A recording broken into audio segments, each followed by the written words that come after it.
Mas, com base nessa pregação, a pergunta é: desigrejados ou desinstituídos? Sem igreja ou sem instituição?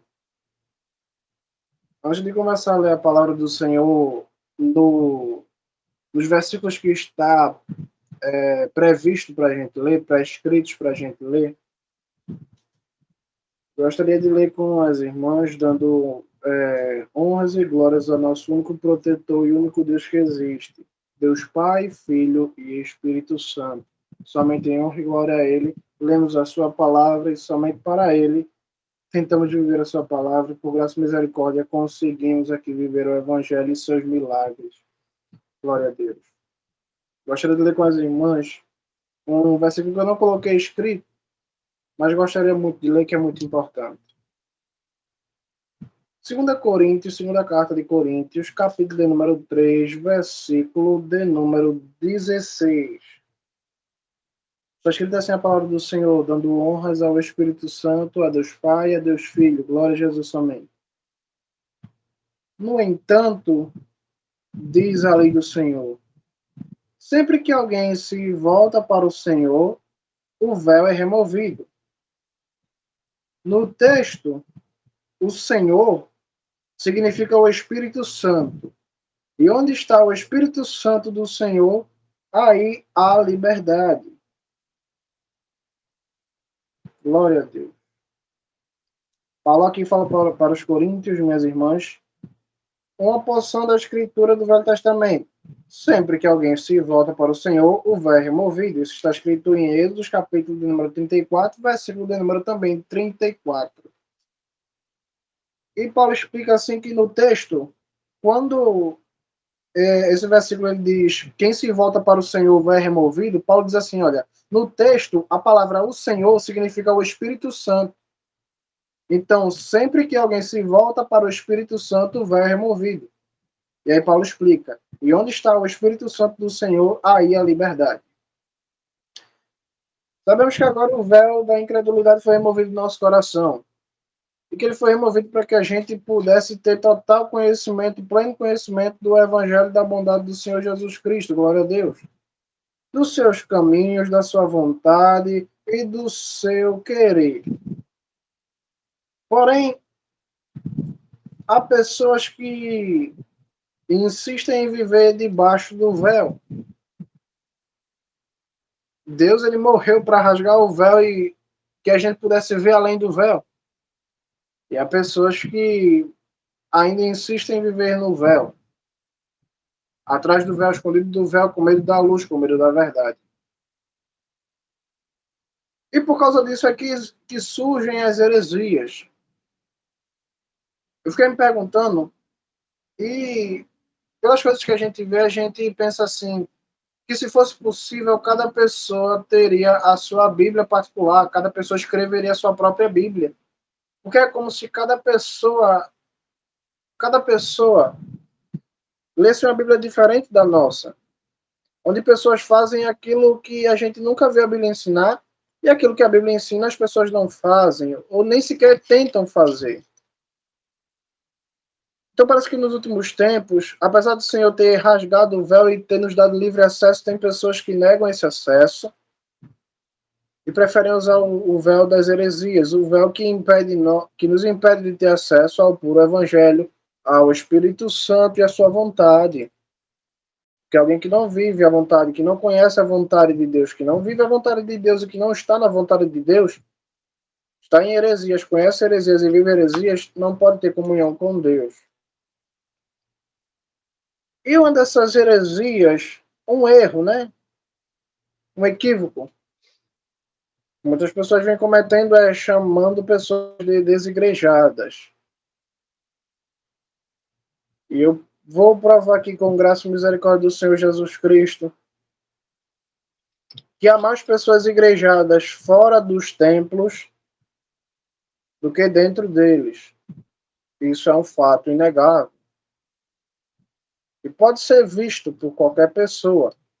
Eu não tenho estatísticas ou pesquisas para mostrar, como do IBGE, como do SPC e Serasa, como eu fiz aqui outro dia, Porém, graças a Deus, isso é um fato que todos podem ver com seus olhos e contemplar, desde que não tenham uma visão hipócrita e distorcida da realidade, conseguem enxergar a realidade e saber que as pessoas que estão fora dos templos, fora das denominações, há mais cristãos verdadeiros fora do que nas denominações, nos templos feitos de pedra.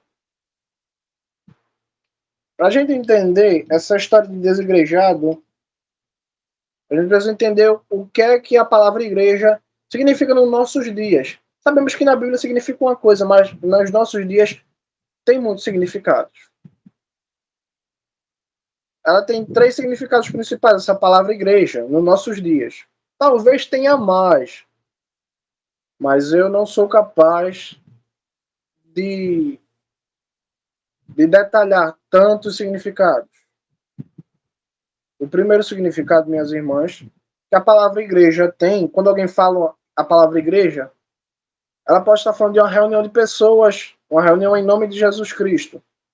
Pessoas se reúnem em nome de Jesus Cristo. Isso é uma igreja.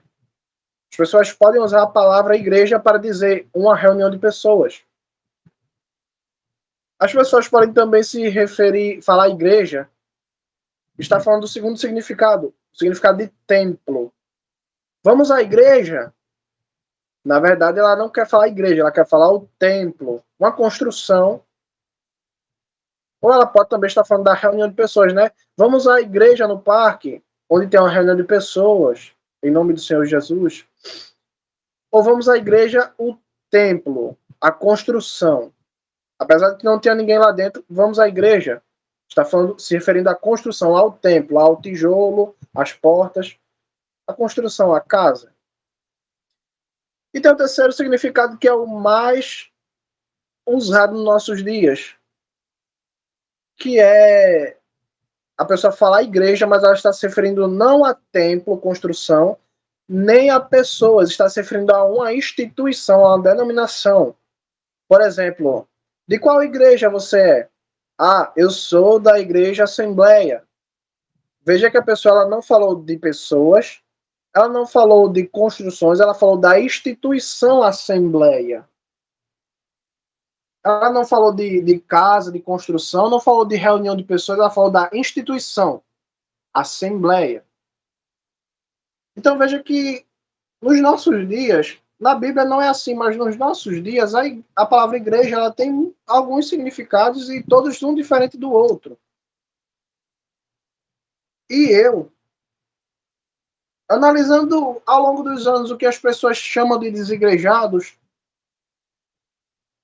esses três significados são os três requisitos para uma pessoa ser desigrejada nos dias de hoje perante o povo. Não estou falando perante Deus, mas perante o povo. Ou a pessoa ela pode ser chamada de desigrejada porque não tem uma denominação, não faz parte de uma instituição, por exemplo, a Assembleia. Não tenho nada contra a Assembleia de Deus, mas estou dando somente um exemplo. A Assembleia, CCB.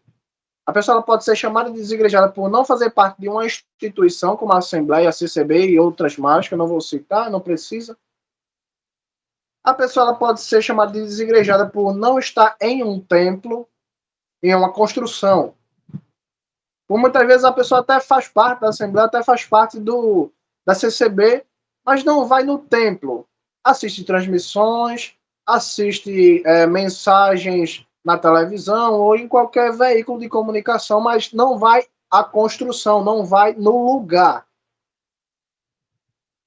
Ou a pessoa pode ser chamada de desigrejada hoje também, porque ela não se reúne com pessoas, ela não se junta com pessoas. Ela vive sozinha. Ela vive em sua casa sozinha, não tem contato com nenhum irmão, não tem nem comunhão com ninguém, não lê a Bíblia com ninguém, não medita junto com ninguém.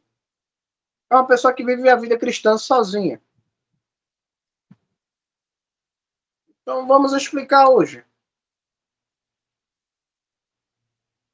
A pessoa que é chamada de desigrejada, geralmente ela é chamada de desigrejada por esses três motivos. Porque ela não tem um templo, ela não frequenta um templo, ela não tem denominação ou ela não se reúne fisicamente com alguém. Ela não não vai para o parque com alguém, não vai para a igreja com alguém, ela não vem na casa de alguém, ela não deixa ninguém vir na sua casa. Esses são os 3 motivos. Hoje em dia, quem não frequenta denominações ou instituições é chamado de desigrejado, no sentido de que a pessoa ela não faz parte da Igreja de Cristo, e no sentido de que ela não tem comunhão com a Igreja de Cristo, que é a noiva. Em outras palavras, ela não faz parte da comunhão com Jesus Cristo. Esse é o sentido da palavra desigrejado. Quando alguém diz que você é desigrejado, ela está dizendo 2 coisas de você. Ou você não faz parte do corpo de Cristo, ou você não tem denominação. E se a pessoa ali chamada de desigrejado, nos 2 sentidos, o primeiro é que você não tem comunhão com o corpo de Jesus Cristo, onde Jesus Cristo é a cabeça e controla o corpo. Ela está dizendo que você não é cristão, que você não tem parte com Jesus. Já que você não faz parte do corpo, você também não tem parte com a cabeça, que é Jesus Cristo, que controla todo o corpo. O segundo sentido da palavra, que as pessoas lhe chamam de desigrejado, porque você não tem instituição, né? Não vai na Assembleia, não vai na CCB, não vai na Batista, não vai na Metodista, não vai em canto nenhum. É você não ter comunhão com nenhuma instituição, com nenhuma denominação. E geralmente a pessoa ela vai usar tanto o primeiro significado, que é péssimo você dizer que uma pessoa não tem comunhão com Jesus Cristo, é uma coisa muito mal, e para mim é até ofensivo se alguém me dissesse isso.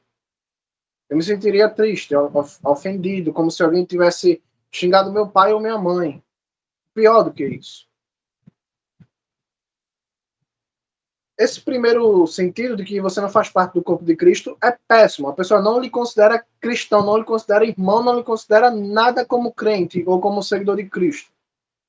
O segundo motivo, apesar de não parecer tão mal, a pessoa somente está dizendo que você não tem parte com nenhuma igreja. Com nenhuma igreja não, com nenhum templo, denominação. Apesar desse motivo não ser mal, porque realmente tem gente que não tem parte com denominação nenhuma, como eu. Eu não faço parte de nenhuma denominação, não tenho ligação com nenhuma e não tenho nada a ver com nenhuma. No sentido de ser membro, né? Apesar desse segundo sentido da palavra não ser mal, 90% das vezes as pessoas falam isso no sentido mal. Elas estão lhe tendo como alguém que está em rebeldia ao pecado, porque você não está debaixo de uma direção presidencial ou eclesiástica, como eles dizem, ou até mesmo episcopal, de bispos, dessas coisas. De uma autoridade, ou de uma ordem, ou de uma direção. Autoridade não, porque só quem tem é Jesus Cristo, mas de uma direção presidencial, episcopal ou eclesiástica de uma denominação. Por exemplo, aqui no meu estado, cada denominação, as principais, tem o seu presidente estadual. Então, quando eles chamam de desigrejado, no sentido de que você não tem denominação, eles estarão dizendo que você está em rebeldia ou em anarquia, vivendo numa terra sem lei, porque você não está debaixo da autoridade de um presidente estadual ou de um presidente nacional de uma denominação. Assim como a Assembleia de Deus tem os seus pastores presidentes, né, assim são chamados, assim como a CCB tem os presidentes de estado, do país, nacional, né, das cidades, de cada igreja, de cada repartição, de cada filial e assim por diante, vai descendo a escadinha. Então, tanto no sentido de que você não faz parte do corpo de Jesus Cristo, quanto no sentido de que você não está debaixo da direção de um presidente, de um bispo, tem igreja que tem bispo, né? A gente não entende por quê. Mas, tanto no sentido de que você não está na autoridade de Jesus Cristo, ou não faz parte do corpo de Jesus Cristo, quanto o sentido de que você não está coligado ou ligado a um presidente, a um diretor estadual, a um diretor nacional. Ambos os sentidos, geralmente, principalmente o primeiro é sempre usado de maneira negativa, para lhe rebaixar. O segundo quase sempre é, nem sempre é, mas quase sempre é usado para lhe rebaixar também, para dizer que você está num caminho errado e apartado do evangelho. Eu espero ter falado de uma forma bem clara. E vamos seguir agora para a leitura da palavra do Senhor novamente. E eu vou provar que nós aqui, e a maioria dos irmãos que possam ver essa pregação, que leem a Bíblia, que jejuam e que oram e que buscam a Jesus, apesar de não ter uma denominação ou de não frequentar um templo, vou provar na Bíblia que a Bíblia nos respalda de que somos igrejados. E que só há dois pontos onde uma pessoa é desigrejada. O primeiro é de ela não ser evangélica, ela não ter o evangelho em si. Pessoas que estão aí no mundo, elas não são parte da igreja? Obviamente que não.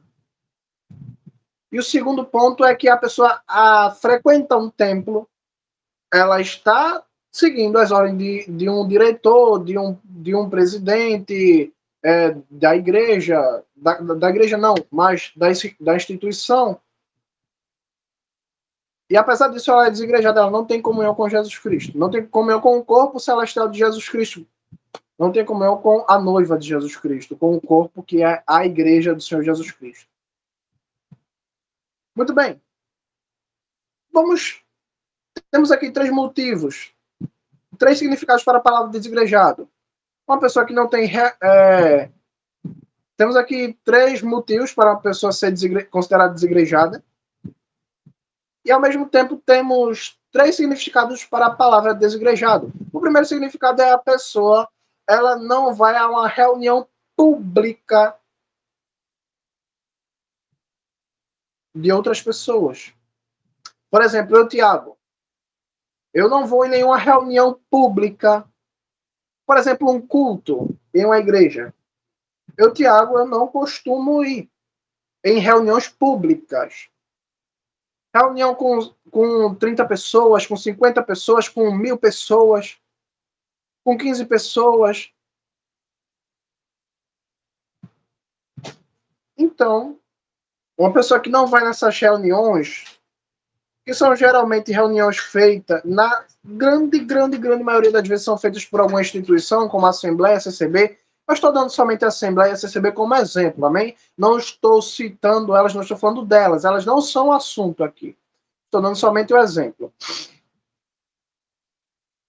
Muito bem. O primeiro significado da palavra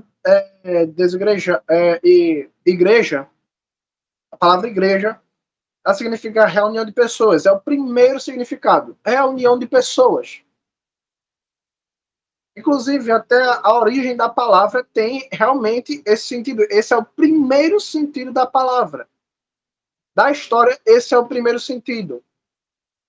Porque igreja vem da palavra eclésia. Aí você já vê uma semelhança com a palavra eclésia, ou eclesiastes, ou palavras desse nível. Então, a palavra igreja, ela significa, a princípio e no dicionário, reunião de pessoas com o fim de adorar a Deus, a Jesus. Vamos ver aqui na Bíblia, primeiramente, a questão do templo. Depois a gente vai ver a questão da reunião de pessoas. Primeiro vamos ver aqui a reunião de pessoas, o local, o templo. Porque igreja hoje em dia também significa templo, construção, templo da CCB, um templo da Assembleia de Deus. São chamados de igreja, né? A gente não usa a palavra templo, a gente usa a palavra igreja. Uma igreja de tal denominação, uma igreja de tal instituição. quero começar primeiro pela raiz, que é o ponto onde mais somos atacados, que é porque não frequentamos templos. Vamos ver na Bíblia, no Evangelho do... Como escreveu o evangelista Lucas. Lucas, capítulo de número 9, versículo de número 1. Reunindo os 12 apóstolos, Jesus lhe deu poder e autoridade para expulsar todos os demônios e curar doenças, glória a Deus. E os enviou a proclamar o reino de Deus e a curar. E disse-lhes: não levem nada pelo caminho, nem bordão, nem saco de viagem, nem pão, nem dinheiro, nem duas camisas. Na casa em que vocês entrarem, fiquem ali até partirem. Se não os receberem, sacudam a poeira dos pés quando saírem daquela cidade, como aviso contra eles. Os apóstolos saíram e foram pelos povoados, curando e anunciando as boas novas por toda parte. Veja aqui, minhas irmãs, o seguinte fato, o inegável aqui. Jesus ele reúne os 12 apóstolos. Jesus ele envia os apóstolos. Mas Jesus não envia eles para as sinagogas. Pode até ser que eles foram para as sinagogas, porém, Jesus não deu ordem específica de onde eles deveriam ir. Vão, entrem em cidades e preguem o evangelho em cidades. E o texto termina dizendo assim, olha, eles saíram e foram pelos povoados, curando e anunciando as boas novas por toda parte. Então, por toda parte onde eles passavam, numa rua, numa praça, no mercado, num porto, num cais, numa sinagoga, se tivesse, não importa, por toda parte eles estavam pregando o evangelho.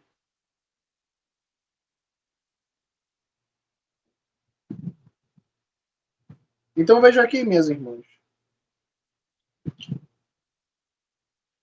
que ao longo da pregação vamos ver que Jesus ele não se importa muito em se você está na sinagoga ou se você não está. No caso aqui, a sinagoga eram os templos da época, né? Pois muito bem. Vamos ler aqui, minhas irmãs. Mateus capítulo de número 5, versículo de número 1.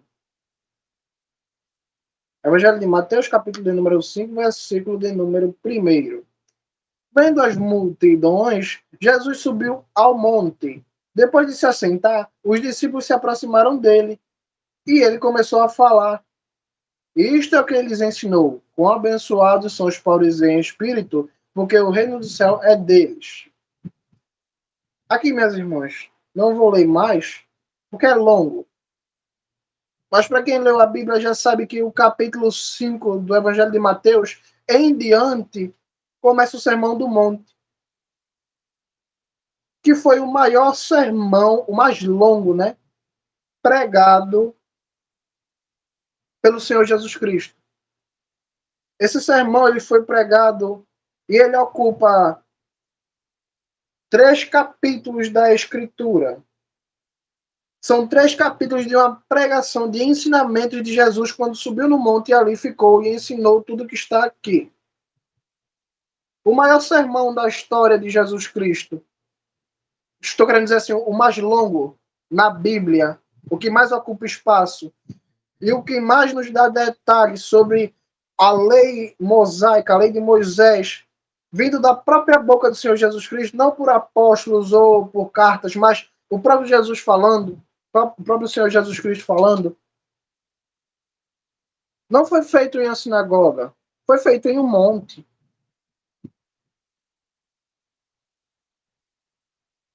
Pois muito bem. Alguém pode dizer assim, mas Tiago, nessa época ainda não tinha a igreja formada, só estava Jesus e os apóstolos e algumas pessoas que queriam ouvir Jesus. Pois muito bem, vamos então ver, depois que o Senhor Jesus ele ressuscita, ele sobe aos céus e ele deixa a sua igreja na terra. Vamos ver, então, como é que os pregadores se comportaram em nome de Jesus? Livro de Atos, capítulo de número 16, versículo de número 11.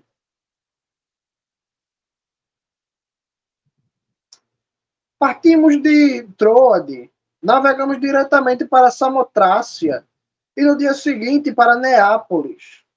Dali, zarpamos para Filipos, na Macedônia, uma colônia romana e a principal cidade daquela parte da Macedônia. Passamos alguns dias nesta cidade. Então, em um sábado, saímos da cidade e fomos para a beira do rio, onde sabíamos que se reunia uma reunião, um grupo de judeus. Sentamos-nos e começamos a conversar com as mulheres reunidas ali.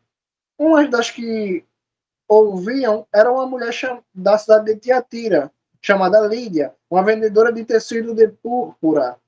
Ela já era uma temente a Deus, e o Senhor abriu-lhe o coração para responder ao que Paulo dizia. Assim que ela e os membros de sua casa foram batizados, ela lhes fez este convite, dizendo: se vocês me consideram fiel ao Senhor, venham e fiquem em minha casa. E ela insistiu até eles irem. Veja aqui que Paulo e seus colaboradores, seus amigos, seus companheiros de caminhada cristã, eles partiram por várias cidades e, certa feita, chegaram a Filipe. Então, em um sábado, eles chegaram àquela cidade e partiram, saindo da cidade, foram até a praia, onde lá se reunia um grupo de judeus e lá eles começaram a evangelizar. Acabou que uma mulher chamada Lídia creu no evangelho, sua casa foi batizada toda, salvação chegou naquela casa. Mas veja, minhas irmãs, que tanto o apóstolo Paulo quanto os próprios judeus, eles têm o costume também de se reunir em vários lugares. Então vemos aqui, minhas irmãs, uma falta de preocupação mesmo de Jesus e de seus apóstolos e de seus seguidores com o lugar. E para ficar ainda mais interessante, eu quero ler uma frase do Senhor Jesus Cristo. Livro de Mateus, capítulo de número 18, versículo de número 19. Livro de Mateus, capítulo de número 18, versículo de número 19 em diante. Repito, diz o Senhor Jesus, repito, digo-lhes que se dois de vocês estiverem de acordo na terra sobre qualquer coisa que lhe pedirem, isso lhe será feito por meu Pai no céu. Porque sempre que 2 ou 3 estiverem reunidos em meu nome, ali eu estou com eles. Porque sempre que 2 ou 3 estiverem reunidos em meu nome, ali eu estou com eles. Veja que o Senhor Jesus ele não fala assim, porque se tiver 2 ou 3 reunidos no templo, porque se tiver 2 ou 3 reunidos na sinagoga, porque se tiver 2 ou 3 reunidos em uma casa específica de oração, ali eu estarei. Não. Jesus Cristo ele fala o quê? Onde estiver 2 ou 3, ali eu estou. Se estiver reunidos em meu nome, ali eu estou com eles.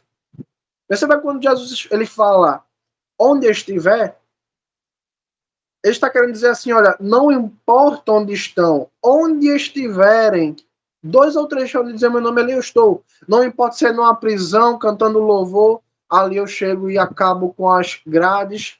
Não importa se é num barco prestes a afundar, ali eu estou e acalmo a tempestade. Não importa se é numa praia, ali eu estou e faço conversão. Não importa se é numa prisão à beira da morte, ali eu estou e faço viver. Não importa se é numa casa de luto, ali eu entro e digo, sai, vem para fora. Então perceba, minhas irmãs, e quando Jesus ele fala assim, onde estiver, ele está dizendo, não importa onde esteja. Eu não estou falando de sinagoga, não estou falando de praia, também não estou falando de parque. Onde estiverem 2 ou 3 ali, eu estarei. Não importa se é numa transmissão, não importa se é numa rádio, não importa se é num quarto ou numa sala, ou em um templo. onde estiverem reunidos em meu nome, para minha glória, para o meu louvor, ali eu estarei.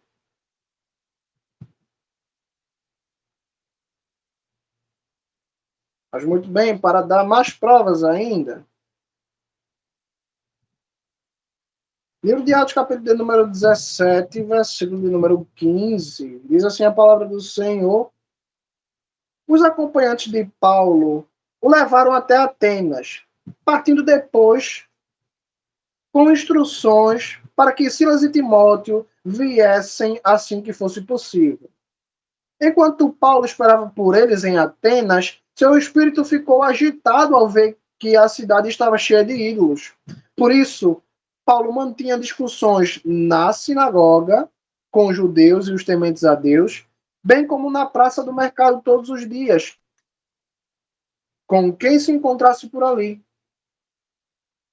Realmente, Paulo ele pregava em sinagoga, isso é inegável. Porém, também Paulo não se limitava a viver fazendo culto e reuniões na sinagoga. Paulo pregava tanto no mercado quanto na sinagoga. Com quem estivesse no mercado, Paulo estava ali. Eu não estou dizendo que é pecado você ter uma denominação, você frequentar uma denominação. Estou apenas tentando provar de que denominação não foi criada por Deus. Deus deixou uma igreja, não denominações.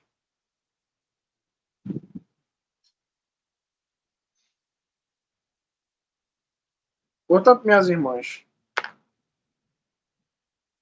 já matamos aqui dois coelhos em uma cajadada só, por assim dizer. O primeiro significado da palavra igreja é a reunião de pessoas. Jesus Cristo disse que onde estivesse dois ou mais, ali ele estaria. Perceba que a palavra igreja, ela é reunião de pessoas, no plural. O que é plural? Plural é dois ou mais, justamente o que Jesus Cristo disse. Dois ou mais. Então, se eu estou aqui no meu quarto, tem duas pessoas no quarto ou mais, já é uma reunião, porque não é uma pessoa. São duas pessoas, são três pessoas, são quatro pessoas. Passou de um, foi para dois, foi para três, foi para quatro, já está no plural. Então aquilo pode ser considerado uma igreja, sim. A questão do templo, acabei de mostrar vários versículos para vocês que Jesus ele não se importa se é quatro paredes ou se é quatro cantos do mundo. Até porque Jesus ele pregou em montanha. Jesus ele,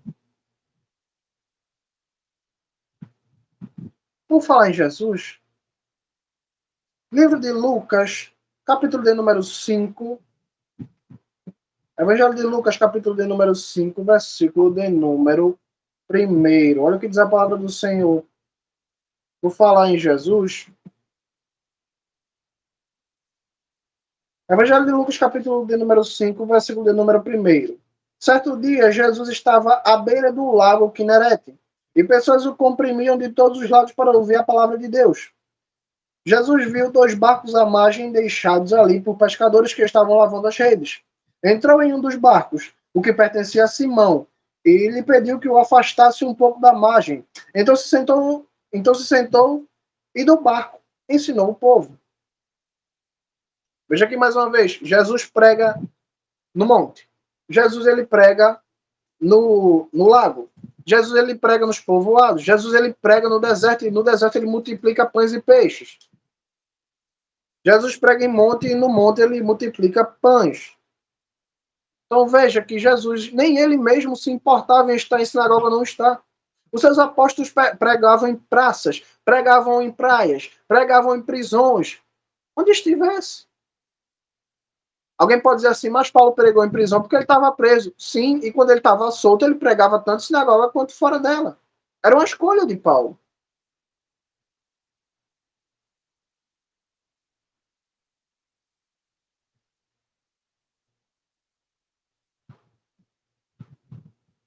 Então vejamos aqui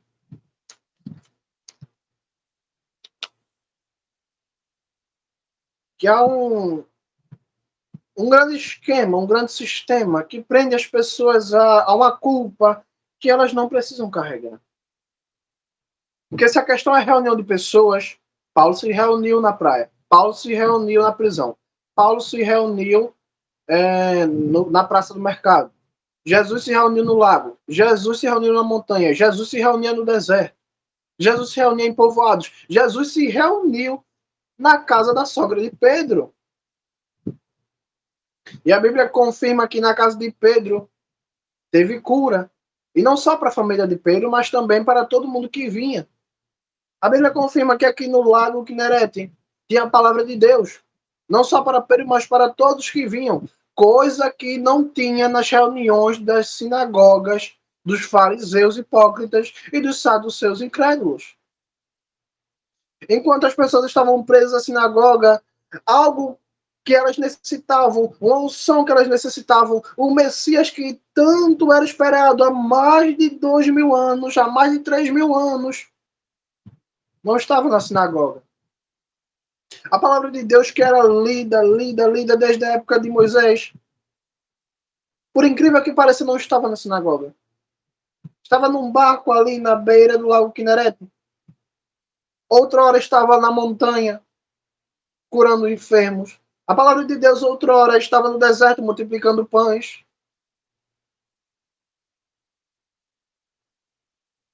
Enquanto pessoas que não queriam sair da sinagoga por fidelidade ao sistema farisaico, ao sistema dos saduceus, estavam perdendo uma grande oportunidade e única oportunidade na era e na história do mundo de ver o Messias face a face. De ver o Messias fazendo milagre pessoalmente.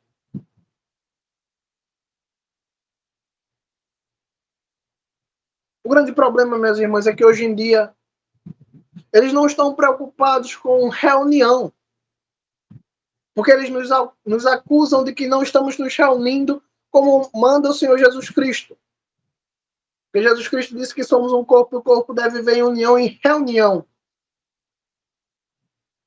Mas eu devo confessar para vocês que a preocupação da maioria dos pastores não é que nós nos reunamos, que a gente se reúna, perdão. Eles não estão preocupados com nossa saúde espiritual como o corpo de Cristo. Eu vou dizer agora o que é que eles estão preocupados. Sabe por quê? Porque se todos nós aqui, fôssemos para um parque, eles continuariam nos criticando. Continuariam nos criticando. Se a gente estivesse numa praia, como Paulo fez, estariam criticando ainda. Se a gente estivesse numa chácara, estariam criticando. Num campo, estariam criticando. Porque a grande preocupação não é de ter um corpo de Cristo reunido numa praça, numa praia ou em um campo.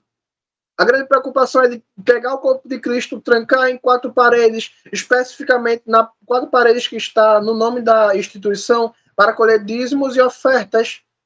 Eu já expliquei que dízimo e oferta não pode ser dado em dinheiro.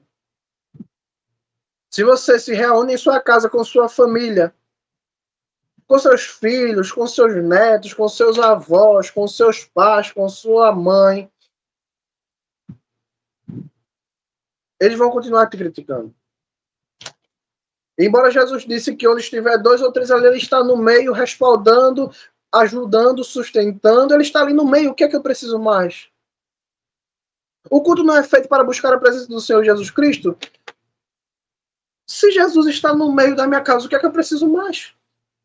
Se eu me reúno com minha mãe, se eu me reúno com meu filho, se eu me reúno com meu pai, Jesus Cristo disse que onde estiver 2 ou 3 ou mais reunidos em seu nome, para a glória do seu nome, ele está no meio. Mas qual é a grande preocupação? É que esses 2, 3, 4, 5 estão reunidos em nome de Jesus Cristo em uma sala, em um quarto, em uma praia, em um campo.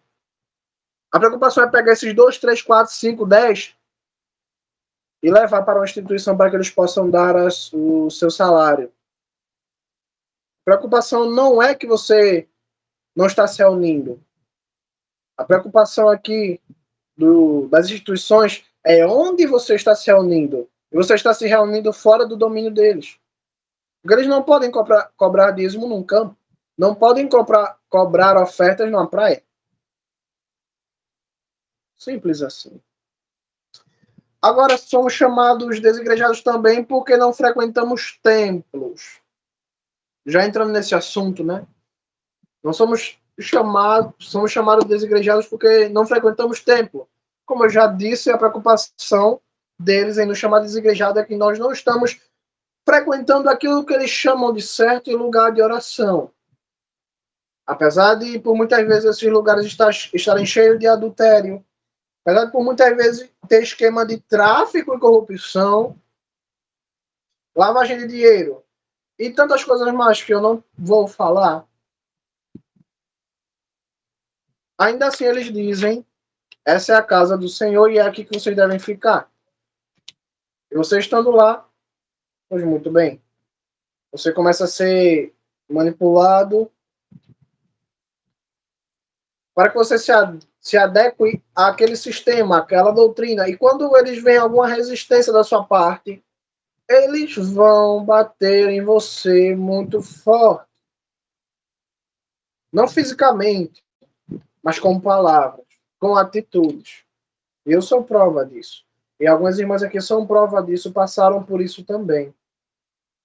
Mas já que a questão, a preocupação deles é que a gente tenha um templo, vamos ler a palavra do Senhor Jesus Cristo como está escrito, somente como está escrita, sem adultério. Livro de 1 Coríntios, capítulo de número 3, versículo de número 16. Diz assim a palavra do Senhor. Vocês não sabem que são o templo de Deus e que o Espírito Santo de Deus vive em vocês? Se alguém destruir o templo de Deus, Deus o destruirá, porque o templo de Deus é santo e vocês mesmos são esse templo. Por 2 vezes aqui, Paulo fala que o templo de Deus e a morada do Espírito Santo, Deus constituiu não a Paulo nem a Pera, mas a nós. 1 Coríntios, capítulo número 3, versículo número 16. Vocês não sabem que são o templo de Deus? Paulo pergunta, né? Paulo está dizendo, vocês são o templo de Deus, vocês não sabem disso? E no próximo versículo número 17, Paulo fala assim, ó, se alguém destruir o templo de Deus, Deus o destruirá, porque o templo de Deus é santo, e vocês mesmos são o templo de Deus. Então, Paulo, por 2 vezes, afirma que somos o templo de Deus. Porém, para não ficar na mesmice, porque todos conhecemos esse texto, e alguém pode até tentar rebater esse texto, mas para deixar bem claro de que nós somos o templo de Deus e que nada mais é o templo de Deus. Livro de Atos, capítulo de número 17, versículo de número 24. Olha o que Paulo diz. O Deus que criou o universo e tudo que nele há, que é Senhor do céu e da terra, não habita em templos feitos por mãos humanas. Ele criou o universo, ele criou a terra, ele é dono de tudo, ele é senhor de tudo, ele criou tudo e todos. E simplesmente ele não quer habitar em templos feitos por mão humana. Aí eu pergunto, a parede da minha casa foi feita por quem? Por um humano. O telhado do templo, das congregações, das instituições foi feito por quem? Foi feito por um humano. Eu pergunto, o meu corpo foi feito por quem? Não foi feito por humano. Não foi nenhum pedreiro que colocou a mão dentro do corpo da minha mãe, dentro da barriga da minha mãe e me formou. Não foi ninguém que colocou a mão dentro do corpo da sua mãe, dentro do estômago da sua mãe e colocou lá os seus ossos no lugar. Não foi pedreiro que formou a minha carne, nem foi pastor que formou os meus olhos. Foi o Espírito Santo de Deus, foi o poder de Deus que nos criou. O nosso corpo não foi criado por humano. Primeiro que Deus criou, escolheu a cor do meu cabelo, escolheu o tom da minha voz, escolheu o tamanho das minhas bochechas, o tamanho da minha boca, tudo Deus escolheu, tudo Deus criou, tudo Deus construiu. Desse projeto, Deus é o autor e consumador. Desse corpo aqui, Deus é o formador e sustentador. Deus escolheu não habitar em templos feitos por mão humana. Então ele decidiu criar um corpo para mim. E ele decidiu que eu vivesse nesse corpo. E ele decidiu que nesse corpo eu tivesse comunhão com ele. E que eu recebesse o batismo com o Espírito Santo nesse corpo, não na parede da minha casa. Porque Deus não batiza casa, Deus não batiza pau e pedra, Deus não batiza construções, Deus batiza pessoas e mora em pessoas. Pergunta o Senhor no livro de Isaías, capítulo de número 66, o seguinte.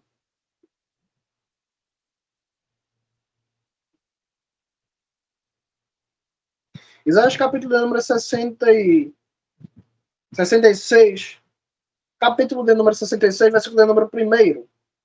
O céu é meu trono, diz o Senhor, e a terra é o estrado dos meus pés. Que tipo de casa vocês construiriam para mim? Que tipo de lugar fariam para meu descanso? Não fiz eu mesmo todas essas coisas? Assim todas elas vieram a ser.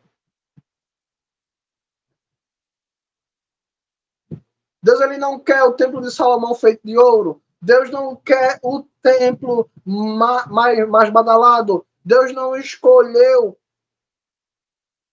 os templos da Avenida Paulista.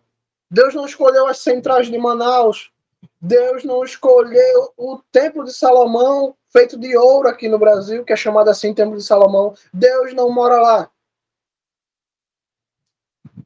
Deus não mora nos templos da Avenida Paulista, nem nos templos da Cruz Calbugá, nem no centro de Manaus, nem no templo que construíram por aí, chamam de Templo de Salomão. Deus simplesmente escolheu viver em nós.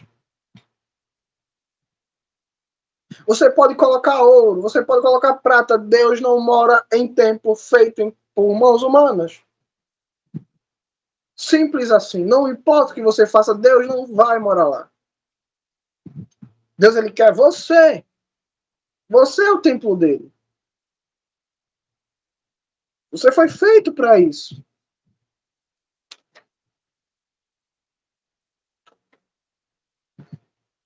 Então, o terceiro motivo para a gente finalizar aqui a pregação. O terceiro motivo que a gente é chamado de desigrejado é porque a gente não somos coligados. Nós não somos coligados a uma instituição. Não temos vínculo com nenhuma instituição. O que são instituições, Tiago?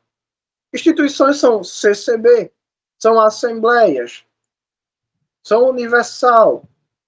Esses nomes que você conhece por igrejas não são igrejas, são instituições. Igreja só existe uma, a do Cordeiro.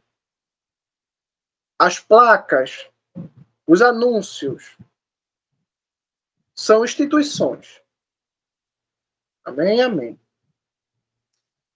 Então, nos chamam de desigrejados porque não carregamos nome de instituição. Quando alguém pergunta assim de qual igreja você é, eles esperam ouvir de você o nome de uma instituição. Eles esperam ouvir de você, eu sou assembleiano, eu sou batista, ou eu sou presbiteriano. Eles esperam ouvir o nome de uma instituição, ou o nome de uma doutrina. Se você disser assim, já me perguntaram para mim uma vez assim, Tiago, qual é a sua igreja? Eu falei, a minha igreja é com os necessitados, a minha congregação é com os necessitados e os famintos da palavra de Deus. As pessoas falaram, não, a gente sabe disso, mas a gente quer saber qual é a sua igreja. Como se isso não fosse suficiente. Me perguntaram outra vez a mesma coisa, eu falei, eu sou da Igreja de Cristo, da noiva. Eles perguntaram, não, a gente quer saber de qual igreja você é. Irmãos, ser da Igreja de Cristo não é o suficiente nos dias de hoje. Você precisa de uma placa. Você precisa carregar uma placa.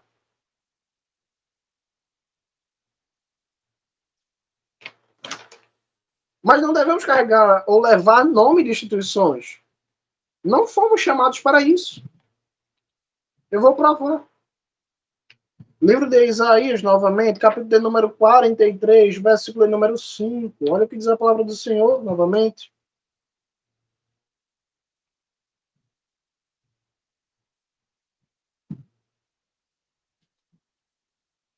Isaías capítulo 43, versículo de número 5 em diante, diz assim a palavra do Senhor. Não tenha medo, pois estou com você. Trarei seus descendentes do leste, e os reunirei do oeste. Direi ao norte, liberte-os, e ao sul não os retenha. Trarei meus filhos de longe e minhas filhas desde os confins da terra. Todos os que levam meu nome, a quem criei para a minha glória, e eu os criei. Eu os criei. Sim, eu os formei. Vou reler novamente capítulo 43, Isaías, versículo número 7.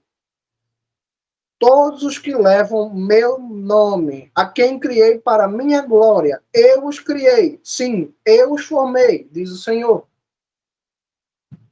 Você foi formado para levar o nome de Jesus Cristo, o nome de Deus. Novamente, Isaías, capítulo de número 43, versículo de número 10. Diz o Senhor dos Exércitos: vocês são minhas testemunhas, diz o Senhor, e meu servo, a quem escolhi, para que saibam e confiem em mim, e entendam que eu sou. Nenhum Deus foi produzido antes de mim, nem existirá outro depois de mim.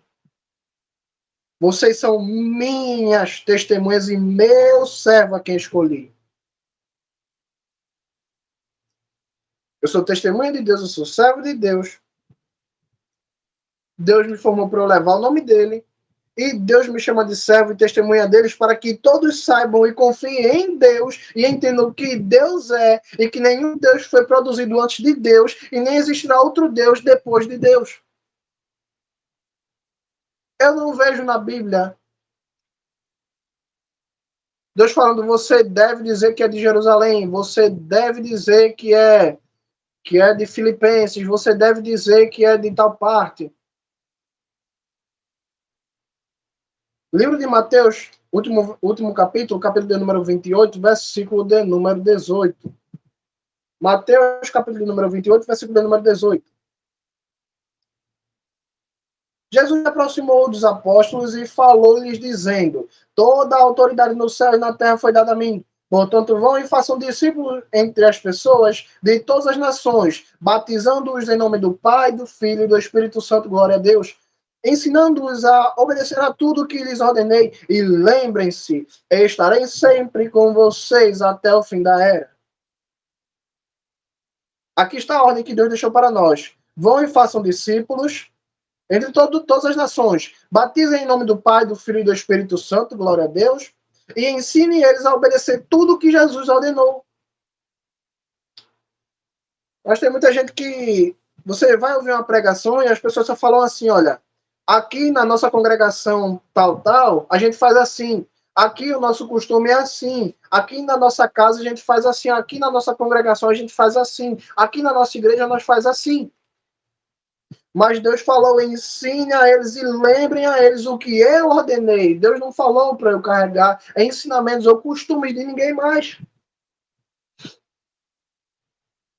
Não, porque aqui a gente não usa calça comprida, ou aqui a gente usa véu, ou não usa, ou deixa de usar, ou não usa. Eu não me importo com o que as pessoas pensam, eu quero saber o que é que a Bíblia diz a respeito desses assuntos. E é somente o que a Bíblia diz a respeito desses assuntos é o que eu devo levar. Estou dando dois exemplos, mas não, só estou dando exemplos.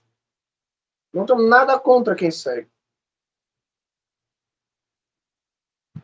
Mas eu poderia dar exemplos aqui de coisas que nem sequer são citadas na Bíblia e as pessoas continuam a ensinar.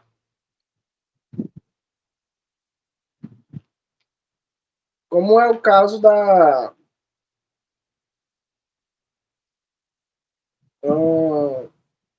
Por exemplo, da mulher não poder cantar louvores ao Senhor na congregação. A Bíblia não diz isso. A Bíblia diz que a mulher não pode ensinar ao homem. A Bíblia não dá nenhuma proibição na congregação da mulher poder cantar louvores a Deus. Não deixa nenhuma proibição. Porém, tem igreja que insiste em proibir. Por quê? Qual é a explicação que eles dão? Aqui a doutrina é assim. Não tem explicação bíblica, mas aqui a doutrina é assim. Simples assim. Então eu não sou obrigado a levar placa de igreja, não sou obrigado a levar doutrina de igreja. A única coisa que eu sou obrigado, e não faço por obrigação, e fazemos por amor, é levar o nome de Deus, a doutrina de Deus, o nome de Deus e o evangelho de Deus, e basta. Porém, alguém pode dizer assim, mas Tiago está escrito em Hebreus que a gente deve se congregar e quem não se reúne está em pecado. Vamos ler com calma para entender o texto, para a gente acabar aqui a pregação? Livro de Hebreus, capítulo número 10, é o texto que eu falei aqui que as pessoas falam muito. Livro de Hebreus, capítulo número 10, versículo de número 25. Olha o que diz a palavra do Senhor no livro de Hebreus. Não negligenciemos nossas reuniões congregacionais, como fazem alguns. Ao contrário, procuremos nos encorajar. Quanto mais vocês percebem a aproximação do dia. Não negligenciemos nossas reuniões congregacionais, como fazem alguns. Ao contrário, procuremos nos encorajar, quanto mais quando vocês percebem a aproximação do dia da vinda do Senhor. O escritor de Hebreus ele está falando assim, olha, irmãos, não vamos deixar de nos reunir, não negligenciem as nossas reuniões como alguns fazem. Principalmente quanto mais vocês veem que está se aproximando o dia da vinda do Senhor Jesus Cristo, para a gente se encontrar com Ele, ser arrebatado e ser salvo. A grande questão aqui, meus irmãos, é que o texto não diz se a reunião era na sinagoga, se era numa casa. Porque a gente vê no livro de Atos que os apóstolos iam de casa em casa se reunindo e partindo do pão e orando e louvando a Deus. Então, reuniões aconteciam em todos os lugares. O texto não diz se as reuniões dos hebreus aconteciam na sinagoga, em um rio, em um deserto, em uma montanha ou em uma casa de um irmão, não sei. Agora, a grande pergunta que eu quero fazer. Será que a gente pode chamar essas instituições de hoje em dia de congregações, reuniões para Deus ou em nome de Deus? Sabe a que eu comparo a maioria, não todas, mas a maioria das congregações, das reuniões, das instituições que a gente conhece hoje? Eu comparo com criação de ímpio em cativeiro. Porque no mundo os ímpios estão soltos. Lá eles estão presos em quatro paredes. No mundo os ímpios adulteram, roubam, lavam dinheiro, matam, estupram, fazem de tudo. Sinceramente, hoje em dia a gente vê a mesma coisa nas instituições, que dizem ser igrejas. A diferença é que o ímpio está ali sendo criado em cativeiro. É como um tigre. Na natureza está solto. No cativeiro está preso em quatro paredes. Porém, continua sendo um tigre. Continua com desejo de matar. Continua com desejo de destruir. Simples. Mesma coisa das instituições de hoje. Não todas, mas a maioria. Adúlteros que não estão soltos. Estão em quatro paredes, mas continuam adúlteros. Adulterando, fornicando, matando uns aos outros, atacando uns aos outros, destruindo uns aos outros. Agora uma pergunta que não quer calar aqui, minhas irmãs. Sabendo que a gente não deve negligenciar as reuniões congregacionais da comunidade de Deus, do corpo de Cristo, a gente pode chamar esses cultos que acontecem por aí de cultos para Deus? Se a resposta é não, a gente não consegue chamar isso de culto para Deus porque tem muita palhaçada nessas reuniões. Então, é minha obrigação, biblicamente, evitar esses lugares, não ir a esses lugares. Por quê?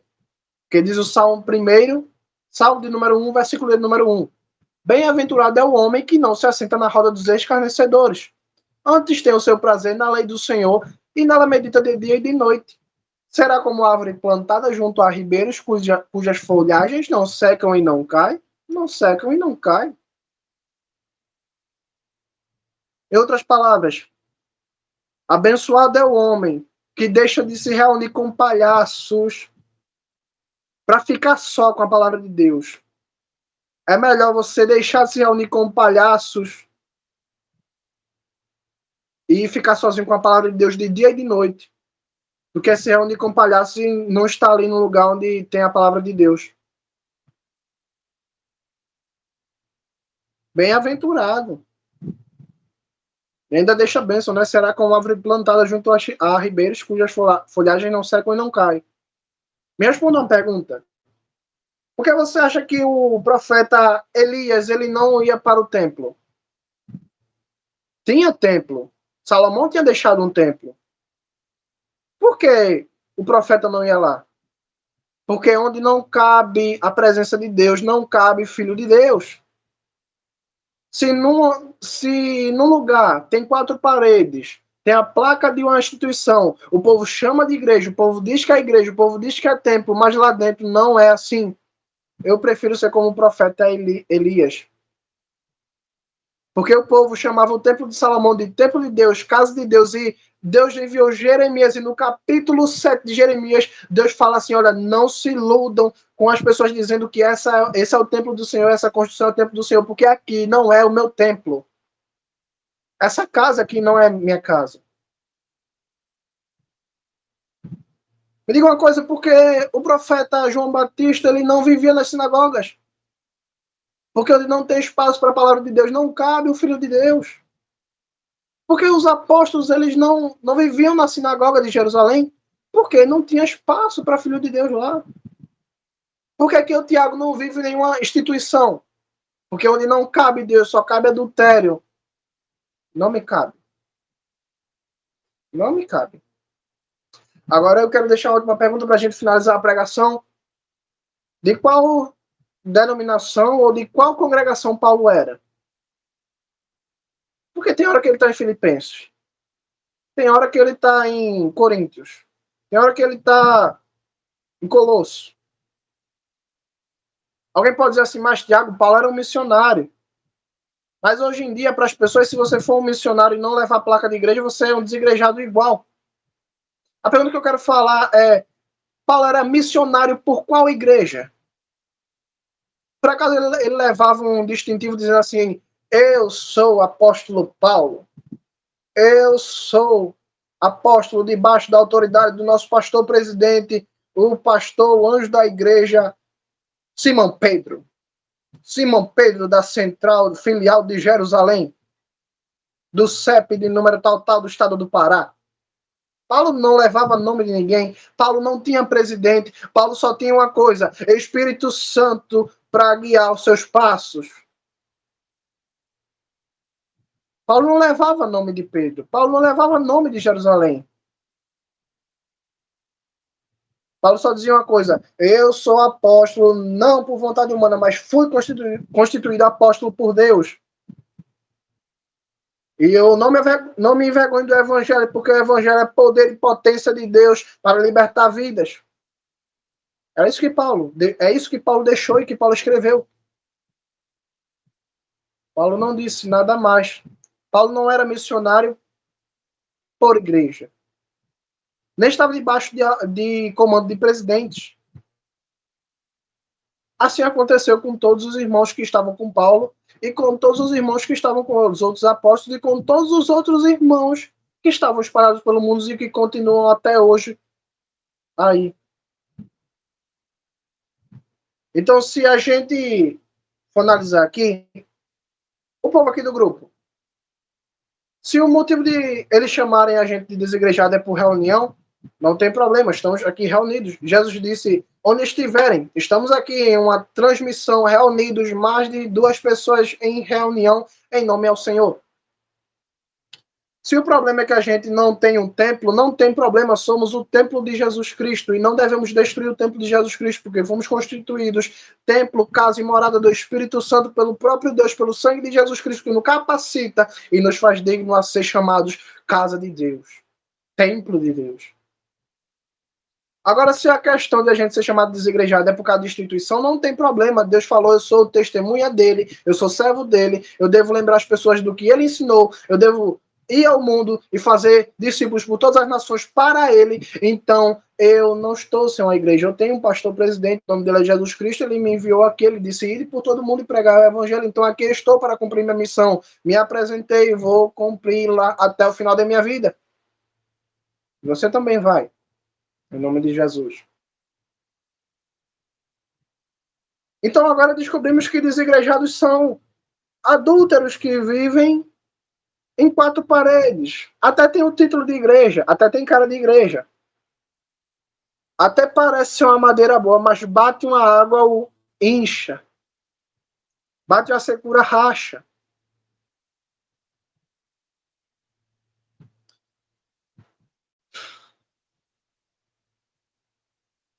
Essas pessoas, elas não servem para nenhuma obra, para nenhuma boa obra, como Paulo falou. Enquanto nós somos aqui pessoas consideradas pela Bíblia como igrejados, os que são considerados igrejados pelo mundo vivem em adultério, são ímpios em cativeiro. Não há diferença nenhuma entre eles e um bêbado ali da rua, e um bêbado ali da rua. Então, sinceramente, se para o mundo, se para Deus eu preciso ser desigrejado para o mundo, bem-vindo o título de desigrejado, porque a minha igreja não é desse mundo. Prefiro ser desigrejado como o apóstolo Paulo, que não tinha onde ficar, como João Batista, que vivia no deserto, não tinha companhia de ninguém, não tinha sinagoga, ou como o profeta Elias, que não ia no templo.